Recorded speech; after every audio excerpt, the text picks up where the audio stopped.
Menariknya kitab beliau ini ditulis pakai menyebutkan silsilah sanad hadis. Ternyata beliau ini zuriat Nabi SAW. Ini yang lagi rame sekarang ini ya. Jalurnya cuma bukan jalur yang ditulis, yang dipakai oleh Rabithah Alawiyah, jalur Ba'alawi. Jadi beliau ini jalurnya melalui As-Sayyid Ali Ar-Ridha, dari ayahnya Musa Al-Qazim, dari Ja'far Shadiq sampai kepada Rasulullah SAW. Jalur ini juga jalur yang dipakai merupakan nasab sebagian Wali Songo. Jadi Wali Songo ada yang melalui Musa Al-Qazim, ya. Kalau yang lain mungkin jalur yang lain, ya. Nah, maka saudara-saudaraku yang sedang ribut berbicara nasab, saran kami Al-Fakir, kalau pantas didengar, Wali Songo dan zuriatnya adalah zuriat Nabi Sallallahu Alaihi Wasallam.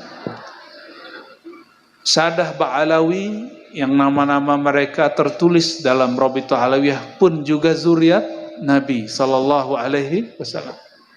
Mohon tunjukkanlah kepada kami yang bukan zuriat Nabi ini akhlaknya Nabi Muhammad Sallallahu Alaihi Wasallam. Apa akhlak Nabi? La tahasadu wa la tabaghadu wa la tadabaru wa kunu ibadallahi ikhwana. Ini pun disebut oleh beliau di riwayat ini. Janganlah saling iri dengki.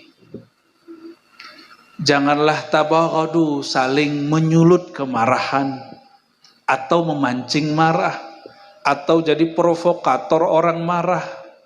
Sekarang bikin marah orang gampang Pak Kiai. Kalau dulu orangnya didatangi. Kalau sekarang cukup buat channel di YouTube. Ngomong di YouTube. Nah, la tabaghadu. Jangan menyulut kemarahan orang. Wala tadabaru. Ini wala tadabaru, jangan saling membuang muka. Apa kata Sidi Ahmad Rifai, zuriat Nabi SAW? Nama beliau juga nggak tertulis di Rabithah Alawiyah. Dan zuriatnya banyak. Saya ketemu di Banjar, ketemu di Bandung. Dan mereka nggak marah namanya nggak ditulis di Rabithah Alawiyah. Wajar kan, bukan Alawi. Ya. Apa kata beliau? Wali Qutub di zamannya. La tahasadu.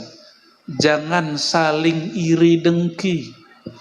Kenapa kata beliau al-hasadu, sifat hasad itu sifatnya iblis, minasyaitan.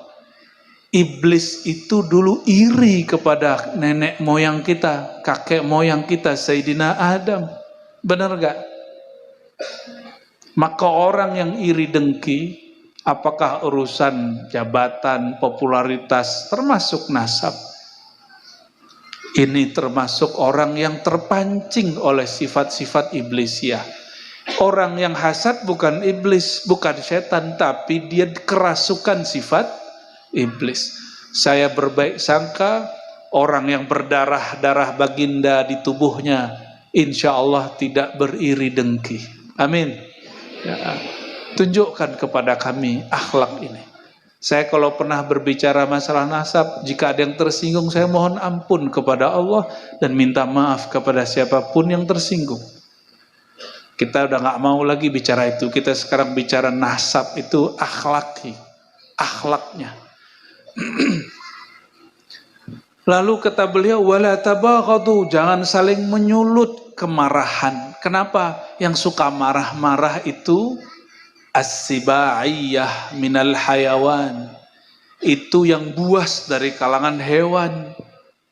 Maka orang yang suka ngamuk-ngamuk, suka marah-marah, ya kalau kita begitu, mungkin kita bukan hewan buas, tapi kita kerasukan sifat hewan buas. Maka jika di rumah marah-marah, segera kita minta maaf. Ya, ini tadi berangkat ke sini ada yang marah-marah nggak? Kalau ya nanti pulang minta maaf. Ya, gengsi minta maaf. Nah, itu juga bagian daripada mengusir sifat-sifat iblis di badan. Iblis tuh gengsi. Gengsi loh, aku pertama dicipta, lebih dulu dicipta dari Adam, kenapa aku yang sujud kepada Adam? Kenapa aku merendah kepada Adam? Udah meninggal Nabi Adam, udah meninggal para nabi, ketemu Nabi Musa. Iblis ternyata kepikiran mau tobat. Tuh, iblisnya mau tobat. Hah? Ada yang nggak mau tobat di sini? Ada yang nggak sadar dia salah? Berarti dia lebih dahsyat daripada Apa kata iblis? Ini hadis sahih di Sahih Bukhari. Musa, aku mau tobat. Nah, kira-kira gitu. Aku mau tobat, gimana caranya? Oh, kata Musa, gampang. Sini aku ajarin. Nih, aku bawa ke suatu tempat. Dibawalah oleh Nabi Musa ke suatu tempat. Ternyata ada satu gudukan tanah panjang. Kata Sayyidina Musa, no, yang gudukan panjang tuh. Nabi Musa itu setinggi pohon kelapa, Bapak Ibu. Ya. Berapa meter itu? Ya, mungkin 30 meter kali, atau wallahu alam. Kalau di hadis itu disebutkan salasun, ya, 30. Wallahu alam itu apakah menunjukkan banyak atau besar gitu ya. Coba bayangin sekarang ada orang setinggi kelapa. Kita sebutnya apa? Rak. Oh, jadi ternyata biawa yang dulu disebut orang dinosaurus itu ya.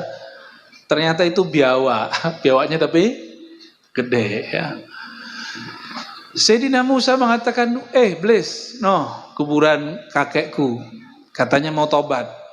Perintah Allah kepadamu apa? Sujudlah. Yang mau sujud siapa? Semua malaikat kecuali iblis. Maka sifat sujud itu sifatul malaikah. Sifat para malaikat. Ketika iblis disuruh sujud dan dia nggak mau sujud, dia batal pangkat kemalaikatannya. Jadi malaikat itu ada pangkat, ada malaikat itu jenis. Sama, syaitan itu ada yang pangkat, ada yang jenis.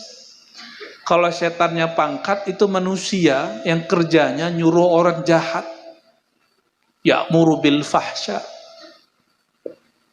Itu manusia, syayatinul jinni wal. Jadi adakah setan manusia? Sama, adakah jin malaikat? Itulah dulu Azazil itu ya. Maka disebut di dalam Al-Quran, dan ini diperkuat oleh para imam-imam ahli tafsir. Sebagian mereka percaya dulu Azazil alias iblis itu pernah berpangkat malaikat. Kapan dipecat? Ketika tidak mau sujud. Di dalam diri kita ini ada sifat malaikat. Kalau nggak mau sujud, nggak mau merendah, maka berarti sudah dipecat. Ya, nggak mau kan? Dipecatnya apa? Ya, nggak mau sujud, sukanya marah-marah, pangkatnya turun menjadi sibaiyah, hewan buas, sukanya marah-marah, tersinggungan, ngamuk-ngamuk. Mau begitu? Ya, namanya kita manusia pasti pernah salah. Kalau pernah begitu, segera bertobat kepada Allah dan minta maaf. Iblis mau gak sujud? Apa kata iblis? Dia hidup pun aku gak mau sujud, apalagi do bau tanah. Egonya 2 kali. Akhirnya iblis gagal taubat. Karena ego. Ini hati-hati ya. Karena merasa dirinya sesuatu.